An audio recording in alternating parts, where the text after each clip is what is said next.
Hello, everybody. I'm joined here today by Mark Hodnott, Hey, Millbilly, and how are we're going to you? be going over. I'm good. I'm good. It's been a little bit since last time I seen you. Yeah, it is a while. It is a while. I tell you, we're not going to win any prizes for organization times. It's what 6 a.m. for you and 11 p.m. for me. So um, we've got each other at the extreme ends of the day. So That's correct. yeah. So I wanted to use our chat today, Millbilly, to and to your viewers to announce the results of the recent survey that I undertook. Um, Before we go through the individual results, I thought I would spend a little bit of time just backgrounding the survey um, with the recent publication and broadcast over about a 6 week period of the documentary of Convicting a Murderer. I thought it would be useful and helpful for a broad understanding to survey people to see what, if any, impact convicting a murderer had on them. And so the survey was designed with that in mind. The important thing to understand with surveys is that the way they're constructed is really important. So it becomes very important to design a survey in a way that doesn't lead the survey taker down a particular path. Uh, Sometimes you can do that deliberately, and sometimes you can do that unintentionally. So the actual design of a survey, the actual structural design of the survey is very important. So this particular survey was 10 questions. It took, depending on how much time you contemplated the answers, probably 2 or 3 minutes to complete. It was deliberately fairly straightforward. I wasn't trying to get too complex. It also was broadcast, in other words, made available via Twitter or X, as it's now called, Hmm. as well as Facebook. Um, so they were the two forums. It was originally published around about the 15th of September this year, and it finished and was closed 3 or 4 days after the final episode of Convicting a Murderer was aired, Hmm. which, just Which from was a week memory, ago. I think it Yeah. closed not the Monday, just Monday, just yeah, a week and a bit ago. So actually, that's right. It closed on the 30th of October. I deliberately didn't close it on the 31st because of that was the anniversary of Teresa Hallbach's death. So we closed it on the 30th, which I think was the Monday. The other information as a preliminary points to make is that the survey had approximately 323 respondents. Um, Hmm. Based on other surveys I've done in the past, that's probably about typical.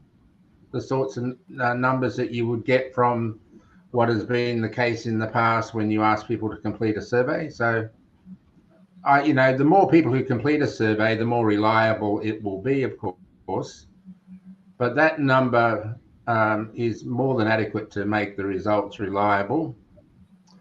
I Hmm. also monitored the survey results each week from the beginning. So I would look at the survey results after week 1, week 2, week 3, week 4, week 5, week 6, roughly. And whilst there were some variations, they pretty much stayed the same throughout the course of the survey. In other words, after a week or two of survey, the results that were then available for me to look at didn't change markedly at all until we all the way through. Some change a little bit, but not remarkably so. So Hmm. that was important to me from a survey design point of view, because we don't want surveys to be hijacked, if you like, by a large group of people all jumping in on one time and putting in surveys. Um, Hmm.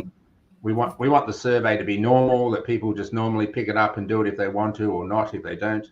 But the consistency in the way in which people completed the survey in terms of the frequency and gave me a high level of confidence that the survey was completed with good integrity and had sufficient respondents to the survey to allow me to feel that the results, within the limitations of what the survey was, that the results were in fact reliable. So I just thought I'd give you that background so you understood this is more than shoving out a piece of paper in front of people and asking the tick boxes. It's about how it's designed. That said, you know, on reflecting on the survey, there were a couple of little aspects about the survey that if I was doing it again, I would have changed. But because the survey had already started, and I'll mention those as we go along in this review, but because the survey was already started, there was no way that would I change anything, because that would be inappropriate. Everyone still had to see the same survey as person 1 right up to person 323.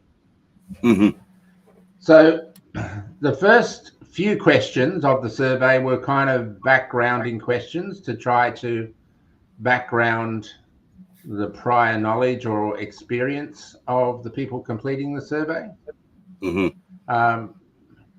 I should also say straight away that none of the surveys come with any identifying information about who completes the survey. I do get in a background report individual responses, but they're only just by number.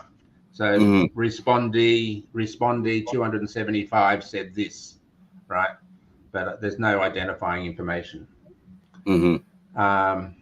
So let's just, if we'll just start off with question number 1. And the overall question number 1 was, with respect to the Stephen Avery case, prior to the release of the documentary convicting a murderer, did you believe he was innocent or guilty of the death of Teresa Halbach? And I can see you've got that on the screen there. I've got it on my screen here as well. So this question was there, Millbilly, to sort of see what was the pre-existing view about Stephen Avery's guilt or innocence. Now, I don't know how well people can read the numbers there, but I can read them out for you. In this opening question about did you believe Stephen was innocent or guilty before convicting a murderer, 94.98% said he was innocent and wrongfully convicted, and 5.02% believed he was guilty and justly in prison. Okay, so let's just round that and say 95 to 5. 95 said he was innocent and wrongfully convicted, and 5% no said he was guilty and justly in prison for his crime. Now, you might notice, and I'll just mention this once, but it comes up every so often. If you look at the numbers forget the colored charts of blue and green and go down to the answers at the bottom, next to the percentages there, on the right of the percentages, it shows you how many of the respondees, both in number for each of the questions, and a total. So that total says 319. Now, you might say, hang on a minute, Mark, you said a little earlier there was 323 people completed the survey. Well, they did, but not everyone always completes every question. Correct. Unfortunately, they don't. But it did raise in my head one question here about this first question is, if I had my time again, I would have added a third option here, not just whether you believed he was innocent or whether you believed he was guilty. Probably the third option should have been, I didn't have a view about his guilt or innocence, right? And that would probably be more helpful to have that there. But nonetheless, the difference in that 3 or 4 numbers that are not completing that section, they may have been people who didn't have a view either way. But anyway, it shows you that there was a high level of belief in Stephen's innocence before watching Convicting a Murderer. So we'll move on to question 2. Have you watched any episodes of Convicting a Murderer? So clearly this is important to the questions that whether people have watched the documentary or not. And 84%, I'll round the numbers rather than to get into the points, and 16%, 84% said yes, they had watched it, and 16% said they hadn't. So we've got a high level of people completing this survey that had actually watched Convicting a Murderer. Now, because this survey was opened right at the beginning of the publishing of the Convicting a Murder series, clearly people would have been completing this survey at different times throughout that series. They could have completed it after episode 1, they could have completed after episode 5, they could have completed after episode 10. We didn't really want to wait until the very end, because if people watched it but dropped out of it, well, then they wouldn't be part of the survey. So, but we do have about approximately 84% of the people who completed this survey actually watched it at one level or another, and 16% had not. Okay. So this next question is, at the time of completing this survey, how many episodes of Convicting a Murderer have you watched? Now, I must admit, on reflection, because I notice it's very early on, that this question, whilst the question is fine, the way in which people had to answer it could have probably been designed better. Because what happened here was people would put down numbers, and I'll come to those numbers in a minute. You know, I've watched 4 episodes, I've watched 10 episodes, etc. Right? But the survey didn't ask specifically that question in groups. So if I had my time over again, I would have actually just written down the numbers 1, 2, 3, 4, 5, 6, 7, 8, 9, 10 as numbers of episodes, and people could have ticked those boxes. So I've watched 9, or I've watched none, or I've watched 6. So what that meant for me in this question, which is question 3, so if you just go back up to question 3 for a second, is that I had to manually analyze the numbers, and I have them here in front of me. So on average, the average number of episodes that people watched was 4.63. So a little under half was the average number of episodes. In terms of, just to break those numbers down a little bit more, approximately 15% of people watched the whole 10 episodes, and approximately 30% of people watched at least 6 to 10 episodes. So about 30% watched 6 to 10 episodes, and approximately 70% watched only up to 5 episodes. So the average, however, is 4.6 of the average number of episodes that were watched. I'm sorry that question isn't a little bit more precise visually, but that was just a design flaw of mine that I probably should have just put down the boxes 1, 2, 3, 4, 5, 6, 7, 8, 9, 10. That would have made it a little easier. Yeah.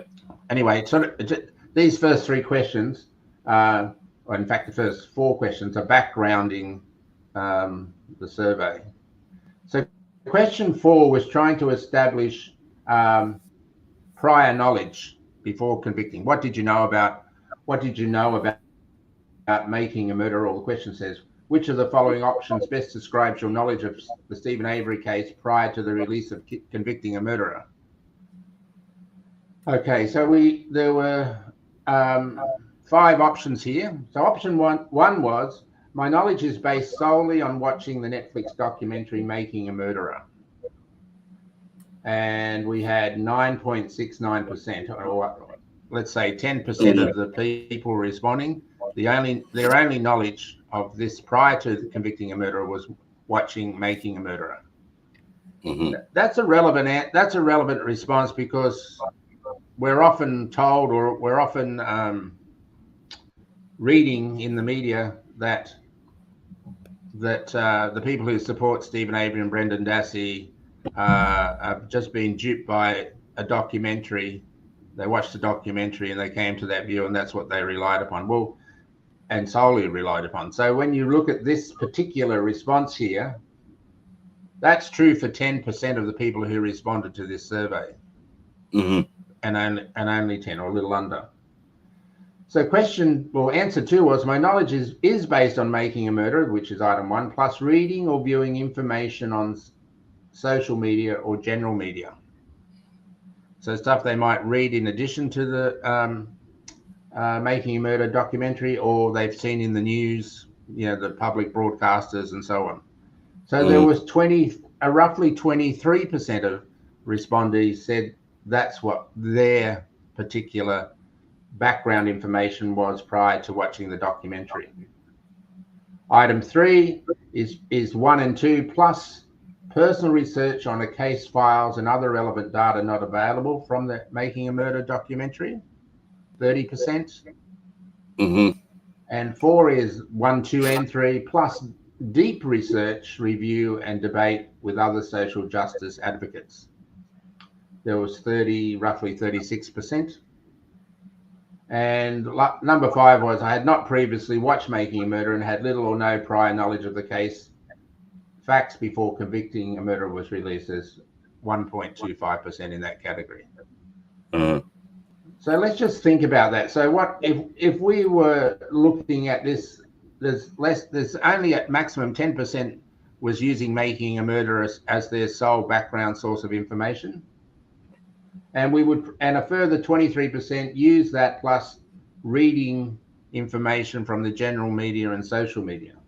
If you put those two together as, let's call it, lower level background knowledge, that adds up to approximately 32%. If my math is right, actually maybe 33%.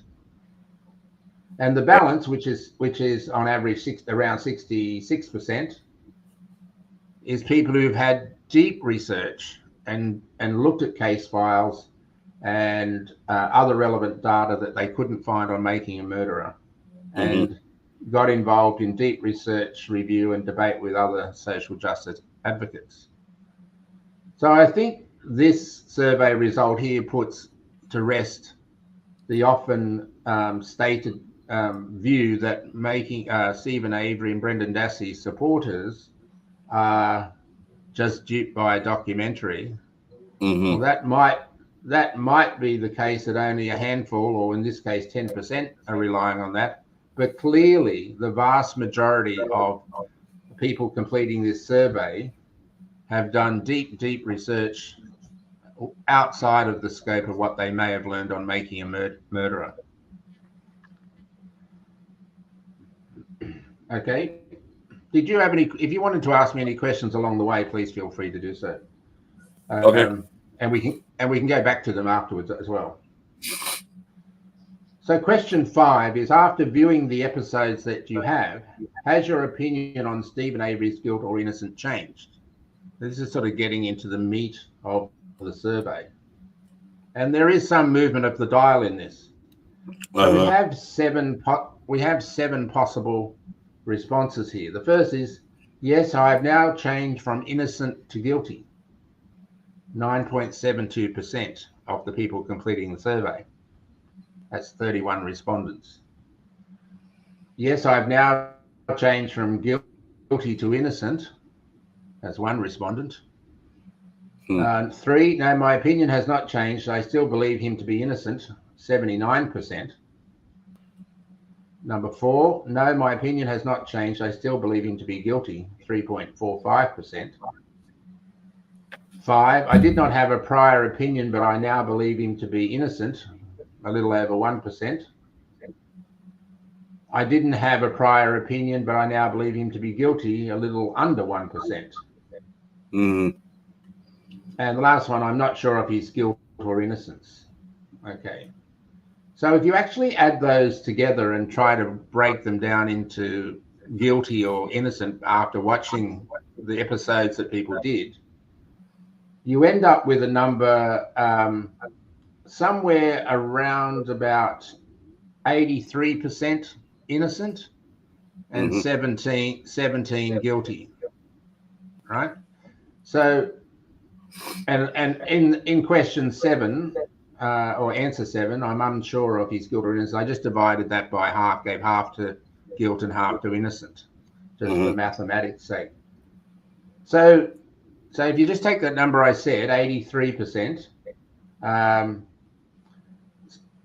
and you might remember at the very opening of this review that do you believe Stephen Avery was guilty or innocent? It said 95 to 5.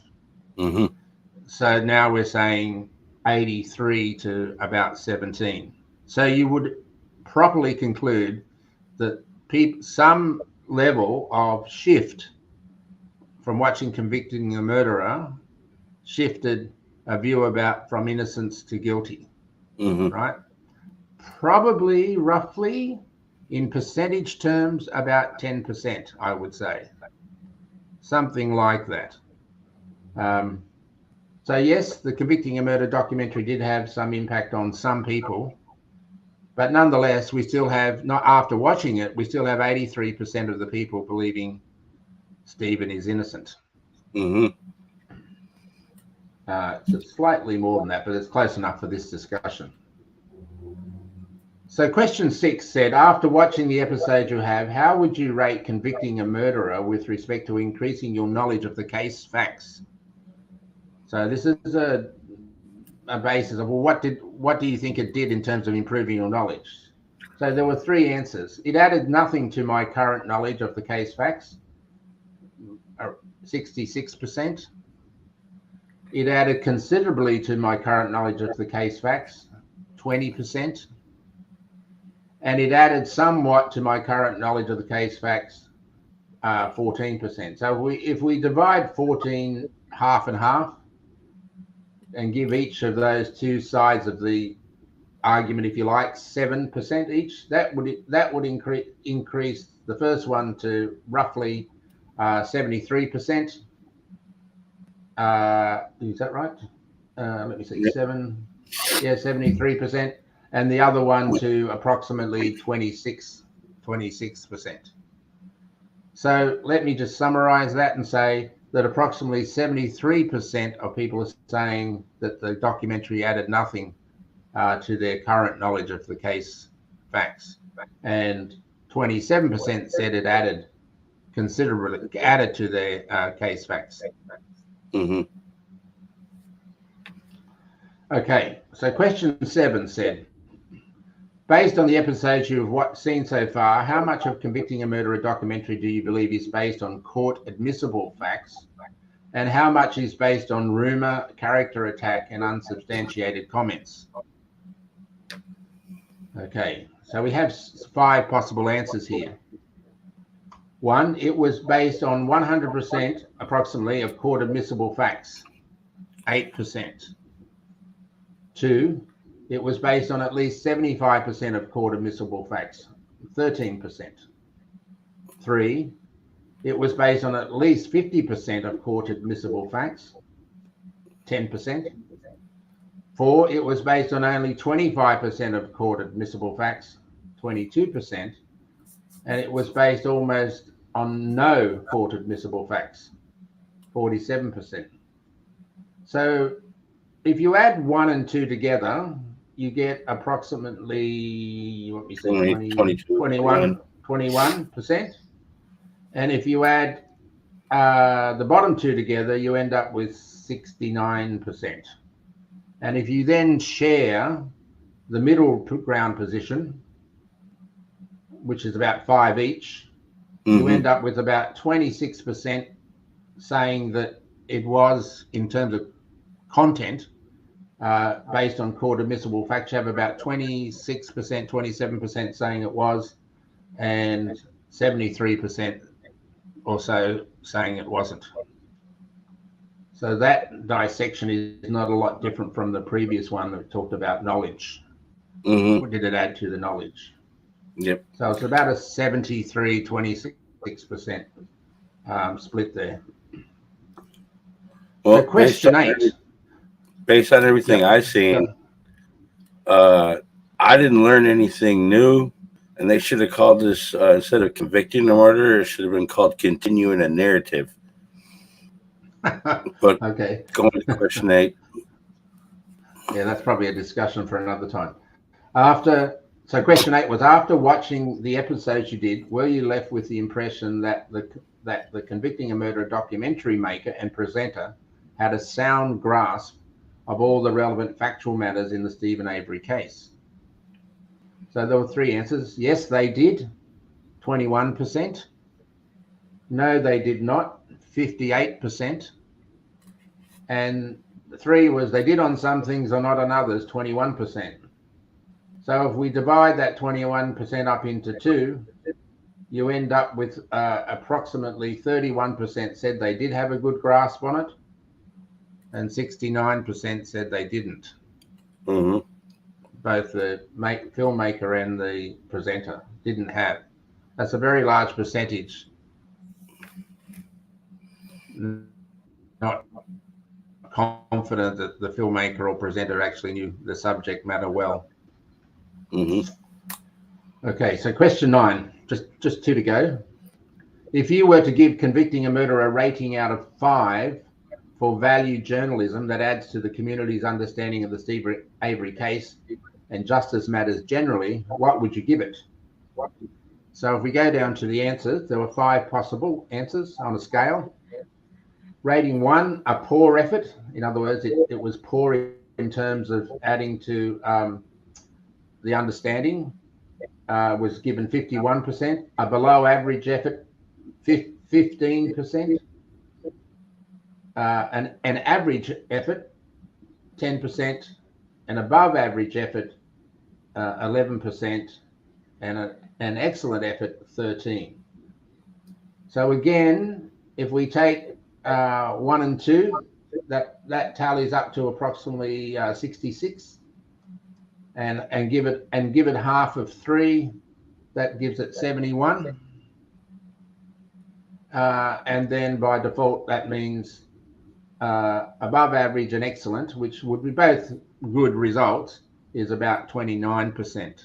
Mm-hmm. So just in summary, on average, 29% of the people responding to the survey believe they did a good job, if I can call it that, in terms of knowledge gained and adding to social justice matters, and 71% said no, it did not.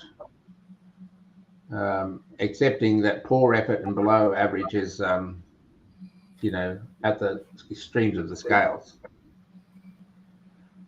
So that brings us to the final question, which in many ways is probably somewhat the most important question in a way, given that it's being answered after people have seen Convicting a Murderer.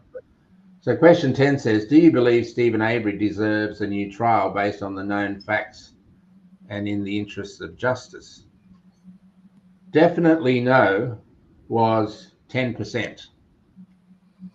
Definitely yes was 85%. And unsure is 5%. So I say 85, definitely yes, 85, and unsure 5. So again, if you split the unsure, you end up with about 12 to 88. So 88% of the people completing this survey who had watched the documentary at some level still believe Stephen Avery deserves a new trial. Funnily enough, that is a much higher percentage than many of the other responses in the previous questions, which would lead you to the fair conclusion that despite turning the dial, if you like, moving the dial a little bit about guilt or innocence, or whether the information was good or not good, it's unequivocal and much stronger that people nonetheless still believe he deserves a new trial. So that last question, in many ways, is really the most compelling one overall. So they're the results of the survey. As I said, it was conducted independently over a 6-week period, and I just wondered whether you had any particular questions you might like to ask me about it. As far as the documentary, not really, because I didn't learn anything I already didn't know, and for them to claim that Making a Murderer was biased, they're doing the same thing. Like the most outlandish thing there's a few things that I heard in this documentary that just made me shake my head. Uh, well, first of all, is the fact that they're trying to say that law enforcement did nothing wrong, prosecution did nothing wrong. Brendan was only manipulated by Stephen Avery. And Yes, the well, I other mean, thing is the facts they tried to, like, episode 8 is the most mind-boggling thing I've heard out of the whole 10 episodes. And that's to do with Fauski claiming that when she was burning that the smoke carried her skin cells and deposited them on the berm. It's a scent dog tracking her scent. But yeah, okay, go on. Well, all I was going to say is that the issue about we know from this survey, that more than 70% of the respondents to this survey said that in terms of if you like, the quality or the thoroughness of convicting a murderer, that it didn't add to their knowledge or didn't add additional matters that were relevant to the case. So the sort of thing that you're talking about, and undoubtedly there are many others that others probably might want to talk about in another forum, is really borne out by the fact that people responding to the survey were identifying that the Convicting a Murderer documentary was nowhere near as thorough as it needed to be to gain credibility. It's reasonable to extrapolate from that there were many large parts of the factual matters of the case were not covered at all or understood at all. And hence that's why it caused a vast majority of people not to be satisfied about the content and the information that was added or not in this case. And whether it was to do with the matter that you said about the dogs, or whether it was to do about other evidence or even things that were not discussed. Because you can have errors you can have quality diminished by omission, in other words, by not covering things. So I don't know what's in the minds of the people who are completing the survey, but I do know the survey is telling me that a vast majority of people believe that the Convicting a Murder documentary was not thorough enough and evidenced a lack of good knowledge on the case matters surrounding Stephen and Brendan, well, especially Stephen. That's what the survey was about, but they're together. And I think the things that are rattling around in your mind and perhaps in many others are things that are borne out by the fact that the documentary makers didn't do the in-depth analysis of all matters.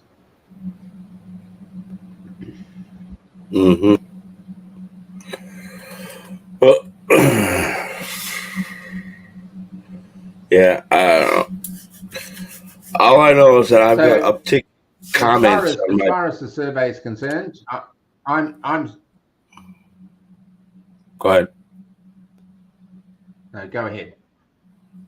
I'll say, as far as this Convicting a Murderer documentary, they did a great job on continuing a narrative. And for people that haven't actually dove in and looked at the case files and gone over everything, yeah, you probably would change your mind. But like I said, I didn't learn anything new that I already didn't know, and there's plenty of things that they could have talked about that they chose not to, and I know for good reason why they didn't.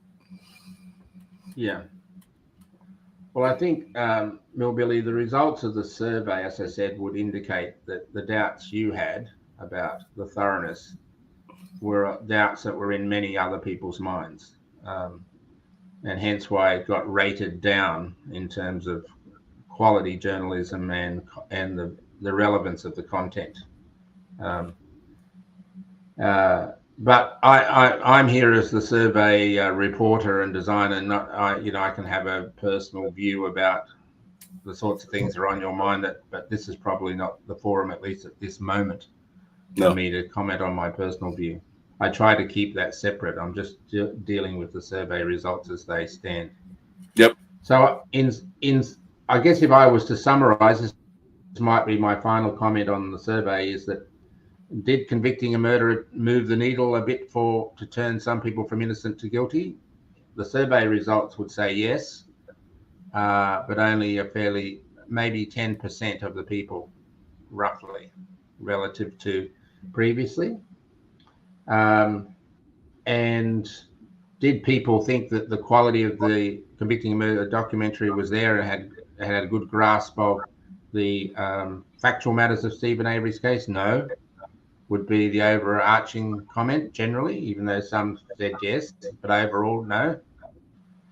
Um, and then, whilst there are other things worthy of comment, close to 89%, 88%, I think it is, of people who completed the survey, including people who believe he's guilty, by the way, because Mm-hmm. mathematically it has to include people who believe he's guilty, believe he deserves a new trial. And I think, notwithstanding all that, there's still, notwithstanding the fact that everyone's entitled to a view, and then clearly some of these people who have answered that he deserves a new trial are also people who have said that he's guilty. Um, so that probably goes to their sense of, they might believe him to be guilty, but you can believe someone to be guilty, but also believe that they didn't get a fair trial, right? Those two things are not opposite each other. So, which is encouraging in a sense, because it means that people are thinking beyond the personality or their personal preference, saying, well, I don't see enough justice being delivered in this trial. I believe he's guilty, but I don't think he got a fair trial. Let's give him a new trial and get it done properly this time. So if you've got 88% of the people completing the survey expecting him or believing he deserves a new trial, that's a telling number. Just like it Mm-hmm. was when the Wisconsin Law Journal conducted a survey of its lawyers across the state of Wisconsin, and over 80% of those said he deserved a new trial. And they're lawyers, right? So their view is probably a little harsher marker, but it's not that disaligned with the view of this survey, right? In other words, a very, very high percentage of people believe Stephen Avery deserves a new trial. Well, do All you have right. any thoughts or opinion on the new judge being assigned circuit court case for Stephen? Well, I know nothing about him. That's the first thing I should say. I think it's a good thing because, unfortunately, Angela Sukovic, I think even the harshest critic of Stephen Avery, if you didn't like him, would say she didn't do a thorough job in what she should be doing as an independent member of the judiciary. She had a prior history with Stephen's matters anyway, when he tried to have that wrongful death suit dismissed. When the Hallmarks were happy to have that dismissed, she wouldn't let it be dismissed. So it was pretty clear that she was anti-Stephen as a person, irrespective of the merits of the Kathleen Zellner petitions. So I don't think it serves the justice system well, irrespective of whether you believe in Stephen Avery's innocence or guilt. I don't think it serves the justice system well to have a judge that's not demonstrating independence of thought. As I often hear myself say, you don't have to like Stephen Avery to believe he deserves a fair trial, right? Because that could be any of us one day. So you want the justice system to be working without fear or favour and in a proper professional manner. It's personally my view that over and over again, Kathleen Zellner has presented evidence to the lower courts, newly discovered evidence to the lower court that is deserving of at least an evidentiary hearing, and would get it every time if it wasn't for the fact that the applicant is Stephen Avery. So put someone else's name on those petitions and not Stephen Avery's, and they would be granted a hearing straight away. I agree. So the work that Kathleen Zellner, if you think about the information that's been discovered at her cost, in the 5 or what are we now, 7 years or so, 8 years maybe even nearly, that she's been on the case, she's discovered a whole lot of evidence that was never, not only not discovered by law enforcement, which was their duty to do so, but not even attempted to be discovered. So she's earned her day in court, and Stephen's earned her day in court, and hopefully when she submits her appeal document submission, I suspect almost any day now, that the appeal court will see that Stephen Avery is deserving of an evidentiary hearing, if not a new trial. So yep. Well, I appreciate all you do for Stephen, for one, and coming on and sharing with me and everybody else the results of the survey you had put forward. It's my pleasure. I should also, just because it's opportune, I just earlier this morning, my time, about 12 hours ago, Stephen called me and I had a chat with him. I didn't talk to him about the survey, that's too boring, in a brief phone call, but I can say that he was very positive and up and looking forward to the next phase in the process of Kathleen Zellner's submission to the Court of Appeals. And for a man that's been in prison as long as he has, twice, he's a remarkable individual to keep so positive. Well, that's good. Well, again, I want to thank you for coming on here, and hopefully next time we talk, there'll be really good news. Yeah, let's hope so, and I look forward to speaking to you then. Thanks again, Millbilly. No problem, Mark. All the best.